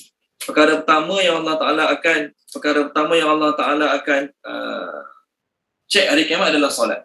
Kalau solat okey, ada yang kira okey. Solat rosak, ada yang kira rosak. Yang ketiga, orang Islam beramal, jaga semayang tapi tak ikhlas. Dia semayang jaga, okey, alhamdulillah. Tapi amalan-amalan lain dia, sedekah dia, zikir dia, ceramah dia, tazkirah dia, semua buat sebab nak nama, nak kemasyhuran, nak orang puji, nak bangga diri, maka sia-sia juga. Rugi sangat-sangat. Itu nombor 3. Nombor 4, apa dia? Nombor 4, orang yang dia buat baik, dia semayang, dia buat baik, ikhlas, tapi dia rugi juga sebab keburukan dia, dosa maksiat dia, hak orang lain yang dia ambil, hak orang lain yang dia langgar. Dia cerita buruk orang, dia fitnah orang, dia gumpat orang, dia kutuk orang, dia pelih orang, dia jatuhkan maruah orang. Lagi banyak pada kebaikan dia. Dia semayang ikhlas, dia tahajud ikhlas, dia puasa ikhlas, dia sedekah ikhlas. Tapi dia hutang orang tak bayar, contoh. Dia fitnah orang, dia mengumpat orang, dia mengata orang. Lagi banyak pada kebaikan dia. Maka dia pun termasuk dalam kategori orang yang rugi. Jadi kita alhamdulillah nombor 1 kita selamat dah. Cuma jangan bangga dirilah. Kita dah selamat sebab kita dah jadi orang Muslim. Alhamdulillah. Kebaikan kita Allah tak akan sia-siakan. Wa may ya'mal mithqala dzarratin khairan yara. Alhamdulillah. Adapun 3 lagi, kita ada terdedah kemungkinan pada 3 ni. Kemungkinan kita abaikan solat, kemungkinan kita tak ikhlas, dan kemungkinan boleh jadi kita punya dosa maksiat, amal buruk lagi banyak pada kebaikan kita. Sebab itulah kita kena, sebab tu antara amalan-amalan yang Nabi ajar apa dia? Penerimaan. Hari Raya, sampai ucap selamat Hari Raya, apa ucapan sunat Nabi ajar kita? Taqabbalallahu minna wa minkum. Bulan Ramadan banyak stok pahala kita buat kan? tarawihnya, puasa tak payah cakap lah. Baca Quran Allah gandakan pahala 70 kali ganda. Solat fardu, 100 solat fardu, Allah Ta'ala gandakan 70 kali. Satu solat sunat Allah bagi pahala satu solat fardu. Banyak lah stok pahala bulan Ramadan. Tapi kalau Allah tak terima, sia-sia. Kalau Allah tak terima, sia-sia saja. Okey, baik, ayat 70. Alam adakah tidak? Sambung. Alam adakah tidak? Ya'tihim datang kepada mereka. Ya'tihim datang kepada mereka. Mereka ni siapa? Orang munafik. Ataupun orang Mekah. Naba'u cerita. Naba'u cerita boleh, berita boleh. Alladzina orang-orang yang. Alladzina orang-orang yang. Min daripada. Min daripada. Qablihim sebelum mereka. Qablihim sebelum mereka. Okey. Dalam mereka tulis iaitu. Dalam mereka tulis iaitu. Qaum Nuhin. Kaum Nuh. Qaum Nuhin. Kaum Nuh. Wa dan Adin. Kaum Ad. Wa dan Samud. Kaum Samud. Wa dan Qaumi Ibrahim. Kaum Nabi Ibrahim. Okey. Wa dan Ashabi Madian. Penduduk Madian. Ashabi Madian. Penduduk Madian. Wa dan Al-Mu'tafikat. Negeri-negeri yang telah dibinasakan. Okey, Al-Mu'tafikat, negeri-negeri yang telah dibinasakan. Itu terjemah Al-Mu'tafikat. Atathum telah datang kepada mereka. Rabi ayat ni senangnya. Atathum telah datang kepada mereka. Rusuluhum, rasul-rasul mereka. Rusuluhum, rasul-rasul mereka. Bi dengan Al-Bayyinat, bukti-bukti yang nyata. Dalam mereka tulis mukjizat.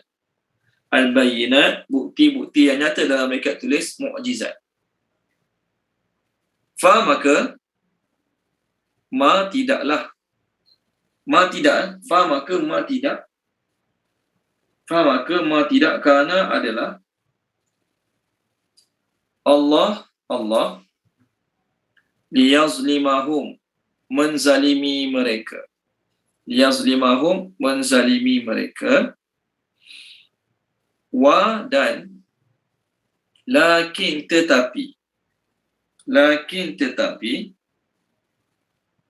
Okay, kanu mereka itu anfusahum, diri-diri mereka. Anfusahum, diri-diri mereka. Ya, terjemah anfusahum, diri-diri mereka. Yazlimun, mereka menzalimi. Yazlimun, mereka menzalimi. Okey, baik, terjemahkan dia. Puan Ena, terjemahkan Puan Ena.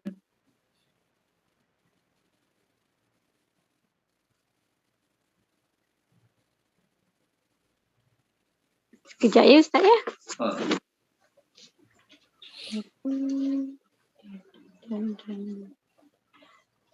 Telah datang kepada mereka rasul-rasul mereka dengan Sebelum tu lagi, alam ya'tihim, adakah tidak? Daripada awal. Daripada awal. Okey. Adakah tidak datang kepada mereka berita orang-orang yang daripada sebelum mereka, iaitu kaum Nuh dan kaum-kaum Ad dan kaum Samud dan kaum Nabi Ibrahim dan penduduk-penduduk Madian dan negeri-negeri yang telah dibinasakan.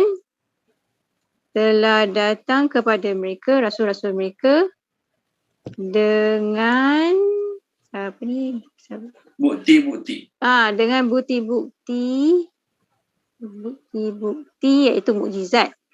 Maka tidak adalah Allah untuk menzalimi mereka, dan tetapi adalah mereka itu diri mereka menzalimi. Yes, mereka menzalimi. Okey, baik. Terima kasih Puan Ina.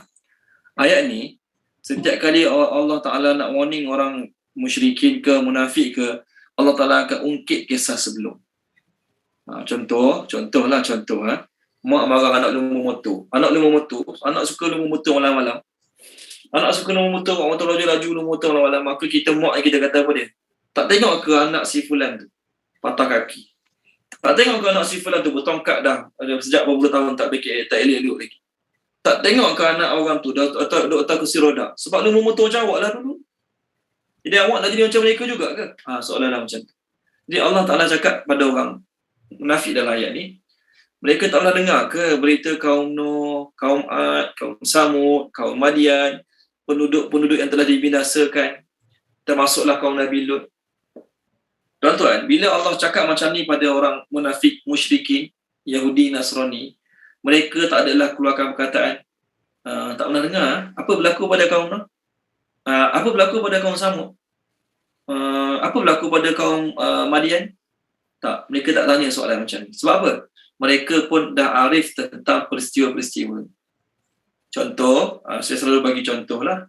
Orang Malaysia, orang Melayu ni dah arif sangat tentang si tanggap. Betul kan? Kita orang Malaysia ni dah arif sangat tentang si tanggap. Si tanggap. Kita tahu lah bila sebut si tanggap maksudnya anak derhaka. Jadi kalau ada orang tu dia biadab dengan mak ayah dia derhaka dengan mak ayah dia, kita marah dia. Awak ni buat macam tu ke mak awak, buat macam tu ke ayah awak nak jadi macam si tanggang ke? Bila kita cakap macam tu pada anak orang Melayu kat Malaysia ni, tak ada seorang pun akan tanya balik. Siapa si tanggang? Apa cerita dia? Apa berlaku pada dia? Tak ada orang orang Melayu, orang Malaysia tanya soalan macam tu. Sebab apa? Cerita tu dah masyhur kat tempat kita, walaupun tempat berlaku cerita si tanggang ke Indonesia tu kita tak pernah pergi, tapi cerita tentang si tanggang dah masyhur kat tempat kita. Okay? Macam itulah juga orang Mekah, orang Madinah, tak semua selalu travel. Tak semua selalu pergi jalan keluar negara. Tetapi walaupun mereka tak travel, tak berjalan kulu-kili luar negara, cerita tentang kaum Nuh, kaum Ad, kaum Samud, kaum Nabi Ibrahim, kaum Nabi Lut, cerita tu dah masyhur sangat di kalangan penduduk-penduduk Mekah Madinah. Jadi mereka tahu cerita. Bahkan ada di kalangan mereka yang selalu musafir, travel, mereka lalulah kat perkampungan kaum Nabi Lut yang Allah binasakan. Mereka lalulah kat kampung Nabi Soleh yang Allah Ta'ala telah binasakan. Mereka lalu, mereka tengok. Mereka tengok. Tapi tuan-tuan dan puan-puan, kalau hati dah keras, lalu tengok tak ambil pengajaran pun, lalu tengok tak ambil tidak timbul perasaan insaf taubat pun, hati dah keras. Contoh paling mudah, contoh tadi ni bukan nak kutuk orang isap rokok. Kat kotak rokok macam-macam gambar dia. Kan? Alhamdulillah mungkin kita semua tak isap rokok. Tapi kalau kita tengok kotak rokok, macam-macam gambar dia kat kotak rokok tu. Gambar jantung berlubang lah, gambar tu lah, gambar ni lah. Soalannya ialah, adakah gambar-gambar tu membuat orang berhenti isap rokok? Tak. Ada tak orang kita jumpa hari ni, saya dah insaf pada isap rokok sebab apa? Tengok gambar kotak rokok tu terus jadi insaf tak nak isap rokok. Tak ada. Kalau dia perokok tegar, bubuhlah gambar apa kat kotak rokok tu pun, berilah kepentingan ataupun bahayanya rokok. Buat video hari-hari. Kementerian Kesihatan buat video hari-hari tentang bahaya rokok. Hari ni ambil orang ni, tengok ni, dia sakit gini-gini sebab isap rokok. Esok ambil orang kedua pula, orang pesakit kedua pula, tengok dia kena gini sebab isap rokok. Tuan-tuan dan puan-puan, walaupun orang perokok ni, dia tengok orang yang mangsa isap rokok yang rosak hidup sebab rokok, tapi kalau dia dah nak isap rokok juga, kalau dia dah ketagih dengan rokok juga, bagilah video apa pun, bagilah ancaman apa pun, dia tetap nak rokok juga. Dia kata apa last sekali, nak mati tak nak mati, kena mati juga. Contoh lah, sekadar contoh. Macam itulah juga tuan-tuan dan puan-puan, orang munafik, orang Yahudi, orang Nasrani, orang musyrikin Mekah, mereka bukan tak tahu kisah kaum Nabi kaum Ad, kaum Samud, kaum Nabi Ibrahim. Kita tak cerita detail satu-satu lah, sebab kita dah lalu kisah-kisah ni dalam surah Al-A'raf sebelum ni. Nanti sampai surah Hud kita cerita balik kaum Nuh, kaum Ad, kaum Samud. Jadi cerita-cerita macam ni mereka bukan tak tahu. Bahkan mereka yang selalu travel, mereka tengok kesan-kesan sejarah. Tapi bolehkah perkara-perkara tu buat mereka berubah? Tak berubah juga. Allah kata lagi, setiap kampung yang aku binasakan tu, setiap kampung yang aku telah binasakan tu, aku bukan jenis zalim. Maksud jenis zalim, oh sembah berhala ya, oh berjudi, berzina, minum arak ya, Allah Ta'ala tu binasakan. Tak. Allah Ta'ala tak zalim, apa bukti dia? Allah hantar Nabi dulu. Allah suruh Nabi tu nasihat dulu, sampaikan dulu, bagi warning, bagi ancaman, bagi Nabi tu pula bukan datang tangan kosong melenggang. Saya ni Nabi, bukan. Nabi tu datang bawa bukti, bawa tanda yang dia tu Nabi. Tapi mereka reject juga. Mereka pilih nak lawan juga Nabi tu. Mereka pilih nak reject Nabi tu. Maka setelah Allah Ta'ala binasakan mereka, bolehkah kata Allah zalim? Contoh yang saya selalu bagi, pelajar-pelajar masuk sekolah tahfiz hari ni, dia masuk tak baca undang-undang lagi. Dia tak tahu lagi undang-undang apa boleh, apa tak boleh. Contohlah, baju apa boleh pakai, baju apa tak boleh pakai. Tiba-tiba dia pakai baju jersey. Okay? Pakai baju jersey, gambar. Saya marah dia. Saya tu hotel dia. Zalim tak? Zalim. Dia tak tahu betul tak boleh. Contoh, ni sekadar contoh. Tapi kalau dia dah baca undang-undang, dia tahu ni boleh, ni tak boleh, ni boleh, ni tak boleh. Lalu dia buat juga benda yang dalam undang-undang tulis tak boleh. Jadi buat juga, saya rotan dia. Sezalim tak? Saya tak zalim. Sebab saya dah beritahu, dia pun dah tahu. Macam itulah juga Allah Ta'ala kata, sebagaimana dulu aku azab umat mata dahulu, tak ada seorang pun kata Allah zalim. Walaupun dia musyrikin, walaupun dia Yahudi, walaupun dia Nasrani, tak ada seorang pun zaman Nabi Muhammad dengar Yahudi kata, patutnya Allah tak boleh azab kaum Fir'aun tu. Tak ada dengar pun orang kata, patutnya Allah Ta'ala tak patut macam tu kat kaum Nabi Lut. Tak ada pun cakap macam tu. Sebab apa? Semua mereka setuju, orang-orang dulu yang kena azab, Allah azab mereka orang dahulu, semuanya kerana kezaliman. Semua mereka setuju. Dan kalau tanya mereka, apa kezaliman mereka? Mereka boleh cerita. Mereka reject Nabi, mereka liwat, mereka menipu dalam timbangan. Mereka boleh cerita. Jadi Allah nak warning mereka dalam ini. So, kalau sebagaimana dulu aku hancurkan mereka, azab mereka, aku tak zalim. Sekarang kalau aku hancurkan kamu, sekarang kalau aku azab kamu, aku zalim ke tak? Tak zalim juga. Sama je. Jadi kenapa kamu tak nak ambil pengajaran daripada kisah-kisah mereka? Sebab tu tuan-tuan dan puan-puan, salah satu sebab kita bincang kisah Nabi dalam Quran agar kita ambil pengajaran. Allah kata, mereka tu bukan tak nampak, bukan tak tahu, tapi masalah mereka buta mata hati. Mak rempit yang berlumba malam-malam tu bukan tak pernah tengok kawan dia mati sida tengah jalan. Bukan tak pernah tengok kawan dia patah kaki. Bukan tak pernah jumpa kawan dia cacat seumur hidup sebab dia memotor. Pernah jumpa. Siap pergi ziarah lagi kawan tu masuk hospital. Tapi lepas minggu belum berbalik. Sebab apa? Ni, tengok muka surat 337. Tolong baca muka surat 337. Tolong baca dia Puan Maziah boleh? Puan Maziah tolong baca. 337. Ayat 45-46. Bismillahirrahmanirrahim. Maka betapa banyak negeri yang telah kami binasakan kerana penduduknya yang dalam keadaan zalim, sehingga runtuh bangunan-bangunan, dan betapa banyak pula telaga yang telah ditinggalkan dan istana yang megah menjadi hancur. 46.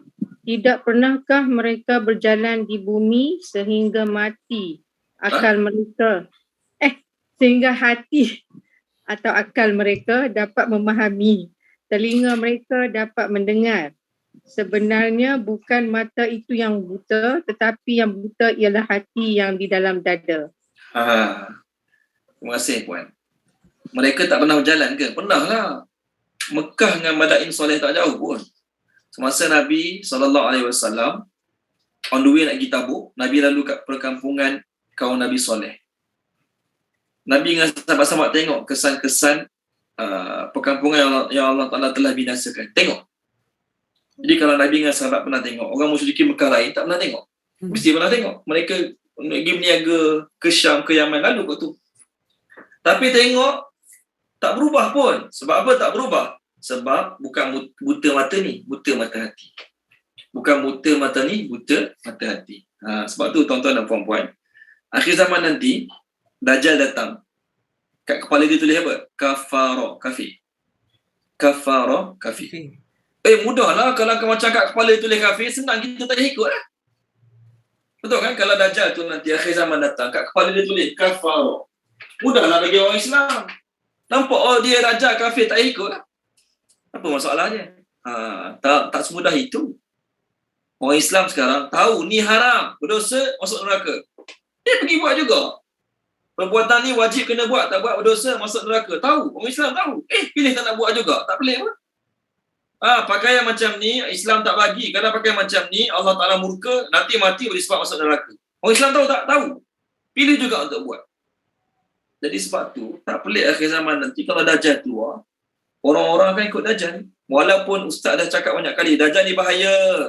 Kepala dia tulis kafarah, jangan ikut. Tapi Dajjal datang bukan berlenggang, pakai cawat. Tak. Dajjal datang bawa kemewahan, keseronokan, bawa enjoyment. Dajjal datang bawa keseronokan, kemewahan, enjoyment. Maka orang Islam yang tahu ada akhirat. Orang Islam yang pernah belajar tentang Dajjal. Orang Islam yang mungkin dia tu ustaz sebelum ni, baca hadis tentang Dajjal. Tapi Dajjal bawa keseronokan, enjoyment. Dia pun sama sekali ikut Dajjal. Okey, sama lah juga orang musyrikin Mekah, orang Yahudi. Bukan tak tahu apa berlaku pada kaum Ad, kaum Samud, kaum Nabi Nuh. Tahu. Tapi oleh kerana buta mata hati, tengok saja. Tidak ada perasaan pun nak berubah. Okey, baik. Allah kata, mereka yang dulunya Allah binasakan, Allah tak zalim. Kamu pun, tak kisahlah kamu sekarang Yahudi ke, munafik ke, Nasrani ke, musyrikin ke, kalau aku binasakan, aku juga tak akan dituduh sebagai orang yang sebagai Tuhan yang zalim. Kalau aku binasakan kamu sekarang, aku juga tidak akan dituduh sebagai Tuhan yang zalim. Okey, baik, seterusnya ayat 71. Wa dan al-mu'minun, orang-orang mukmin lelaki. Wa dan al-mu'minat, orang-orang mukmin wanita. Ataupun lelaki-lelaki mukmin dan wanita-wanita mukmin. Ba'duhum, sebahagian mereka, awliya'u adalah pembantu, boleh, penolong, boleh, ataupun pelindung pun boleh. Awliya' tu jamak ataupun plural kepada perkataan wali. Jadi wali ni pembantu, pelindung, satu lagi apa dia? Pembantu, pelindung, pemimpin. Okey, awliya ba'din bagi sebahagian yang lain. Ba'din bagi sebahagian yang lain. Teruskan. Ya'muruna, mereka menyuruh. Ya'muruna, mereka menyuruh. Okey. Bi dengan al-ma'ruf, kebaikan. Al-ma'ruf, kebaikan. Wa dan yanhauna, mereka melarang.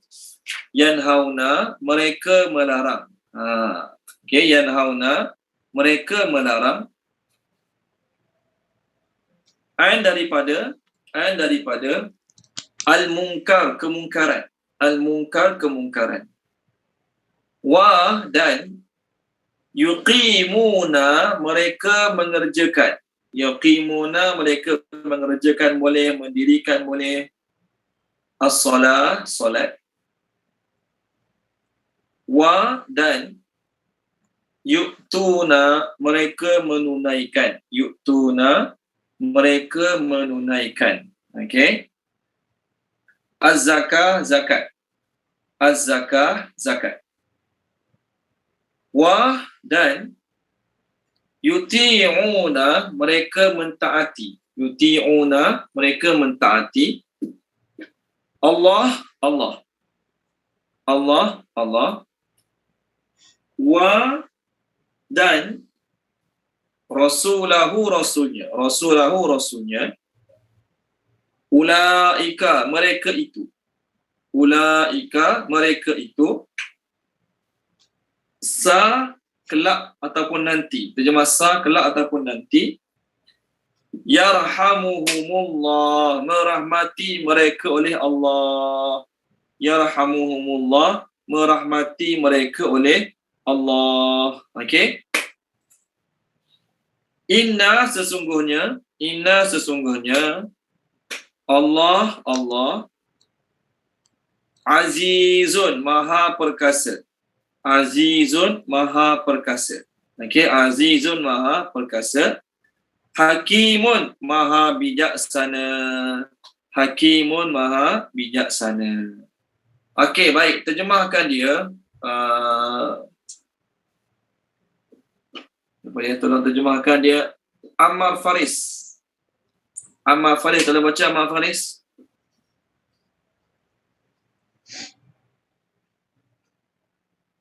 Dia Ustaz. Saya tak lupa tak ni apa? Salim dia ni. Saya baca terjemahan Boleh. Ayat 71, boleh? Dia kata dan orang-orang beriman, lelaki dan perempuan setengah menjadi penolong setengah yang lain. Mereka menyuruh buat kebaikan dan melarang buat kejahatan, dan mereka mendirikan sembahyang dan memberi zakat serta taat kepada Allah dan Rasulnya. Baga itu akan diberi rahmat oleh Allah. Sungguhnya Allah Maha Kuasa lagi Maha Bijaksana. Okay, baik. Terima kasih Ahmad. Ayat ni adalah lawan pada ayat minggu lepas. Ayat minggu lepas kan, ayat terakhir minggu lepas Allah cerita munafik lelaki, munafik perempuan. Ayat hari ni Allah cerita tentang mukmin lelaki, mukmin perempuan. Lawan dia lah, lawan dia. Ayat minggu lepas, ayat yang ke-67, al-munafiquna wal munafiqat ba'duhum min ba'd. Okey, ayat minggu lepas, al-munafiquna wal munafiqat ba'duhum min ba'd. Ayat hari ni, wal mu'minuna wal mu'minatu ba'duhum awliya'u ba'd. Itu lawan dia. Allah nak cerita apa beza munafik dengan orang mukmin. Pertama, dalam ayat minggu lepas, ketika mana Allah cerita tentang munafik, ada tak perkataan awliya? Pembantu. Ada tak ayat minggu lepas ayat 67? Orang munafik lelaki dan orang munafik perempuan, sebahagian mereka adalah penolong, pembantu, pelindung bagi sebahagian yang lain. Ada tak? Tak ada. Nak ceritanya, munafik ni mereka fikir pentingkan diri sendiri. Sama-sama jahat, sama-sama benci Nabi, sama-sama memusuhi Nabi, sama-sama memusuhi Islam, tapi mereka ada sifat mementingkan diri sendiri. Tak fikir pun nak bantu kawan dia, tak fikir pun nak bantu rakan-rakan seperjuangan dia, tak. Sifat pentingkan diri sendiri, sifat pentingkan diri sendiri tinggi pada orang munafik. Sebab tu Allah hanya kata, munafik lelaki, munafik perempuan sama je lah mereka. Allah tak guna perkataan awliya. Allah tak kata dia sama-sama munafik dia tolong. Dia sama-sama munafik dia bantu kawan dia yang susah. Tak. Dia hanya bantu kawan-kawan dia yang sama level dengan dia. Dia orang kaya, dia bantu orang kaya yang macam dia. Sebab apa? Nanti kalau aku susah, si kaya tu boleh tolong aku. Aku kaya, bantu orang miskin dapat apa? Nanti bisnes aku perlukan duit, bisnes aku perlukan modal besar, orang miskin tolong aku. Tak payah. Dan aku tolong orang kaya sama macam. Itu sifat orang munafik. Orang mukmin Allah sebut sebahagian mereka adalah penolong bagi sebahagian yang lain. Nak ceritanya apa dia?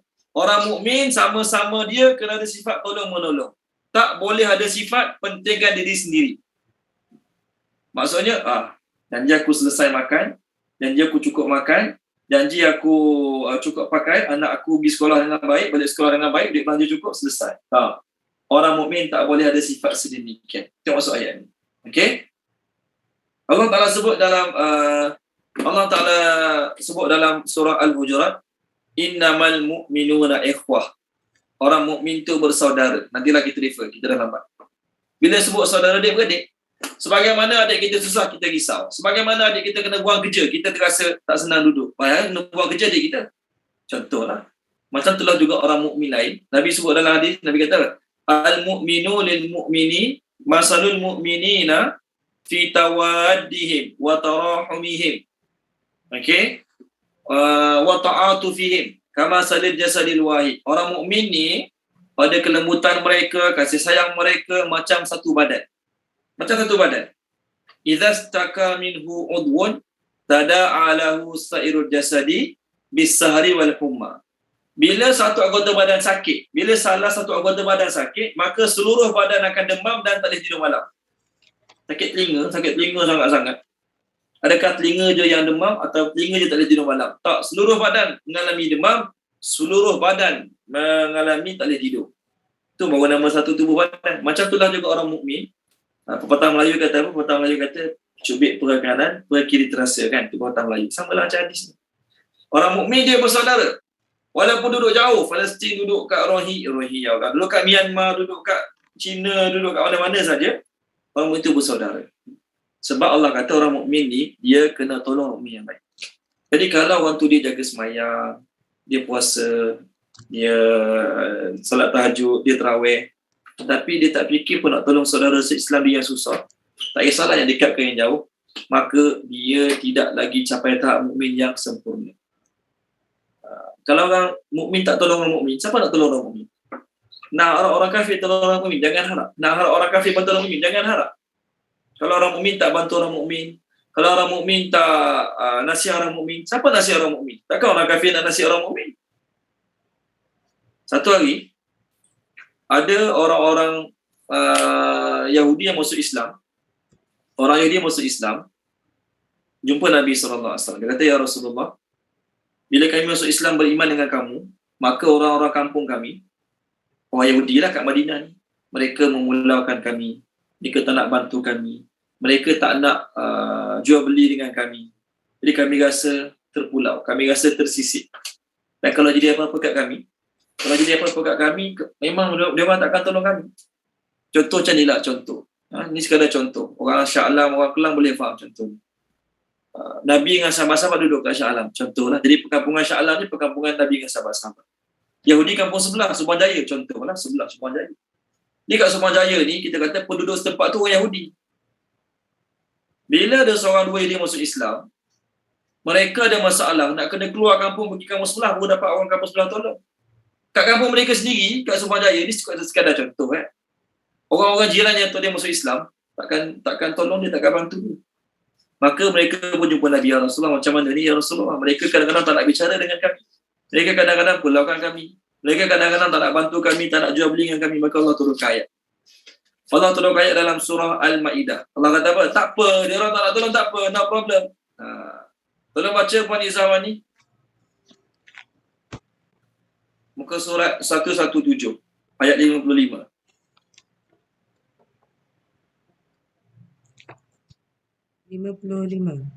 Ya, surah Al-Ma'idah. Bismillahirrahmanirrahim.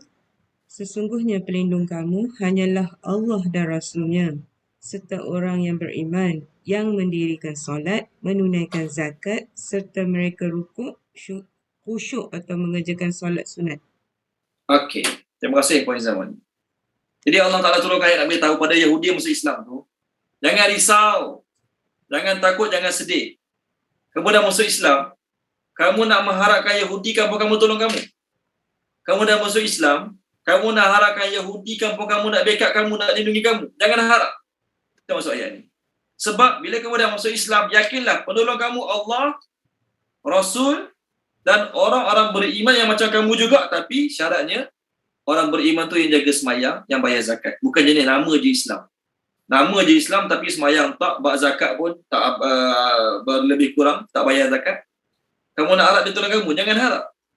Ini orang Islam yang betul-betul amal agama, dia akan tersentuh, dia akan terasa bila dengar orang Islam tempat lain diseksa, dianiaya, dibunuh, dihalau dan sebagainya. Itu tak ada mukmin. Tapi kalau dia dengar orang Islam kena bunuh, kena bom, ya, bukan negara aku, bukan ada kaitan dengan aku, maka itu tanda dia bukan dia kafir.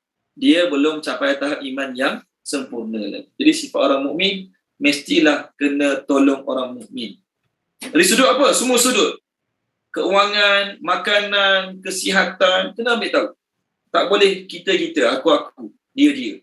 Itu sifat munafik. Sebab tu dalam ayat munafik minggu lepas Allah tak sebut pun, munafik itu sebahagian mereka tolong sebahagian yang lain. Tak. Sebahagian mereka pentingkan diri mereka sahaja. Itu pun orang munafik. Okey, baik. Tak sempat nak cerita detail ayat ni.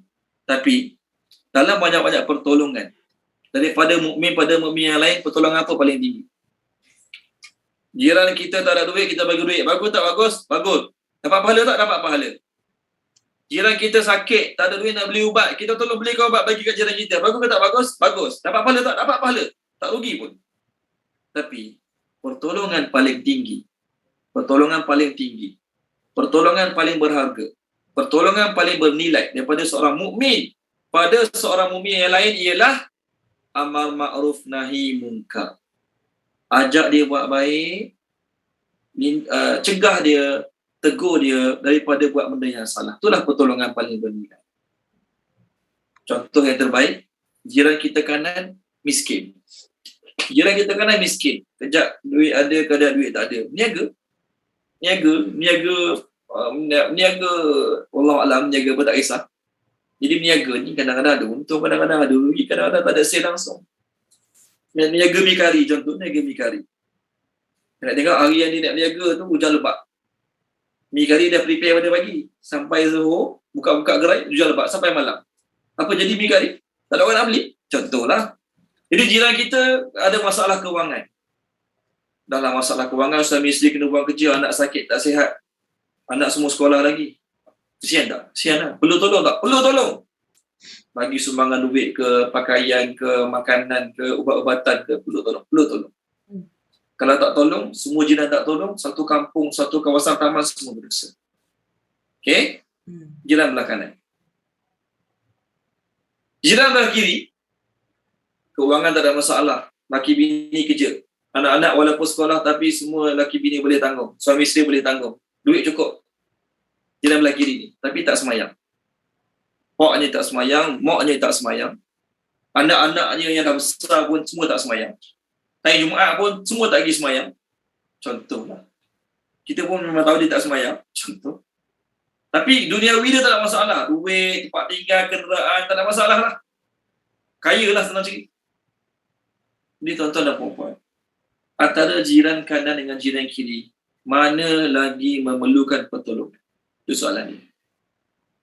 Antara jiran kanan dengan jiran kiri, mana lebih memerlukan pertolongan? Mana lagi patut kita tolong? Jiran kanan ke jiran kiri? Tuan-tuan, apa jawapan dia? Siapa nak jawab? Mana lebih, ya? Jiran kiri lah kalau dah apa ni Ustaz kata pertolongan yang paling tinggi berharga adalah amal makruf nahi mungkar, maka yang kiri lah. Yes. Betul. Sebenarnya jiran kiri lebih patut kita risau berbanding jiran kanan. Jiran kanan ada masalah duit, okey, kita ada duit kita bagi selesai masalah makan minum dia hari ni. Ataupun kita tolong minta jabat zakat, tolong minta baitul mal, bagi duit, senang. Boleh selesai masalah ni. Dan katakanlah masalah dia tak selesai. Sampai mati dia tak dapat kerja, sampai mati dia susah. Lepas 2-3 tahun pok mati. Jiran kita mati. Contoh. Adakah dengan sebab dia mati sebagai seorang miskin? Adakah dengan sebab dia mati sebagai orang tak cukup duit? Dia akan kena azab dalam kubur? Dia akan sengsara pada mahsyar? Dia akan sengsara ke akhirat? No. Masalah kemiskinan dia, masalah kesempitan hidup dia akan berakhir setelah dia mati. Tu habis cerita. Adapun jiran kiri kita yang kaya, dia duit banyak tadi, masalahnya tak akan berakhir setelah dia mati. Bahkan mati adalah permulaan bagi kesengsaraan bagi dia. Bahkan mati dia adalah starting bagi kesengsaraan yang dia bakal hadapi sampai bila. Jadi, mana lagi patut kita risau? Dua-dua kena risau. Saya tak kata, makan minum duniawi tak risau. Jangan. Jiran kita tak ada makanan, kita cukup makan, kita berdosa tau. Dalam hadis disebut perkara-perkara itu. Kita makan cukup, siap boleh bercuti kulu kilit, jiran kita kebuluran. Kita boleh berdosa. Maksudnya bab makan minum, kita kena ambil tahu juga tentang jiran kita. Okey? Tak ambil tahu. Tapi bab keagamaan lagi penting. Sebab apa? Masalah makan minum, masalah duniawi. Mati sebab tak ada makanan, mati sebab tak ada minuman. Dia tak bersalah, jiran dia yang bersalah sebab tak fikir makan minum dia. Tapi jiran kita yang seorang lagi ni sekadar contohlah, yang tak semaya, yang tak amal agama, walaupun kehidupan dia kaya, yakinlah bila dia mati bermulalah kesengsaraan untuk dia. Sampai bila? Sampai bila dia. Jadi mana patut kena risau? Dua-dua kena risau, dua-dua kena tolong, dua-dua kena bantu. Tapi yang tak semayang dia lagi patut kita bantu. Sebab tu dalam ayat ni Allah sebut, saya nak tanya satu soalan. Antara amal ma'ruf nahi mungkar dengan semayang mana lagi besar? Tuan-tuan dan puan-puan, antara amal ma'ruf nahi mungkar dengan semayang mana lagi besar?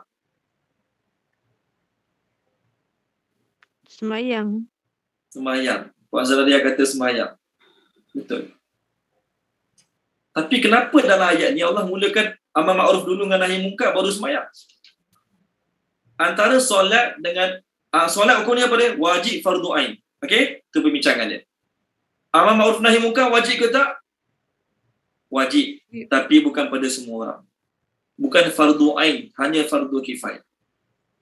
Okey? Semayang kewajipan setiap individu. Fardu bagi setiap individu. Adapun amal ma'ruf nahi mungkar bukan kewajipan setiap individu. Tak semua orang wajib buat amal ma'ruf nahi mungkar. Semayang dengan amal ma'ruf nahi mungkar, semayang lagi besar. Tetapi dalam ayat ini, kenapa Allah sebut amal ma'ruf dulu baru semayang? Jawapannya ialah, ni jawapan dia. Dari sudut individual, amalan paling utama adalah sembahyang. Dari sudut individu. Mukmin sama-sama individu, sembahyang paling utama. Adapun dari sudut kemasyarakatan, ni sekarang cerita pasal kemasyarakatan lah ni. Mukmin dengan mukmin. Adapun dari sudut kemasyarakatan, Islam secara menyeluruh, Islam secara kumpulan yang besar, paling utama adalah amal ma'ruf nahi mungkar.